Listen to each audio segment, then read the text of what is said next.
ఓ పక్కన ఆంధ్రప్రదేశ్లో మెట్రో వచ్చేటప్పటికి ఒక విచిత్రమైనటువంటి పరిస్థితి. విశాఖపట్నంలో విజయవాడ కుదరదన్నారు, విశాఖపట్నం అన్నారు. అది మినిమం బడ్జెట్ పెట్టారంటే మినిమం బడ్జెట్ అనే కంటే కూడా సర్వేకి ఓకే చేసింది కేంద్ర ప్రభుత్వం. ఇంకా ఇక్కడ సెటరైట్ కావాలి.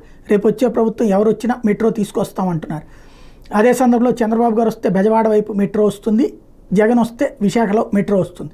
ఇది ఒక ఆస్పెక్ట్. రెండో పక్కన వచ్చేటప్పటికి తెలంగాణలో మెట్రోనేమో రోజుకు 1.5 కోటి నష్టాలతో సంక్షోభంలో పడుతుంటే చెన్నైలో మాత్రం మెట్రోకి మంచి కొత్త కాన్సెప్ట్ తీసుకొచ్చారు. చెన్నై నగరానికి వచ్చే పర్యాటకులు వారాంతపు రోజుల్లో షాపింగ్కి వెళ్ళాలనుకునే స్థానికులకి Chennai metro rail limited CMRL 100 రూపాయలతో సరికొత్త పథకాన్ని శనివారం ప్రకటించింది. 1 డే టూరిస్ట్ కార్డుని కొనుక్కుని వీకెండ్లో రోజుల్లో ఎన్నిసార్లైనా తిరిగే వీలుందట. 150 రూపాయలు చెల్లించి కార్డు తీసుకోవాలి. ఇందులో 50 రూపాయలు డిపాజిట్గా తీసుకుని కార్డు తిరిగిస్తే ఇచ్చే సమయంలో 50 రూపాయలు తిరిగి ఇచ్చేస్తారు. అంటే 100 రూపాయలతో ఎక్కడెక్కడికైనా తిరగచ్చు.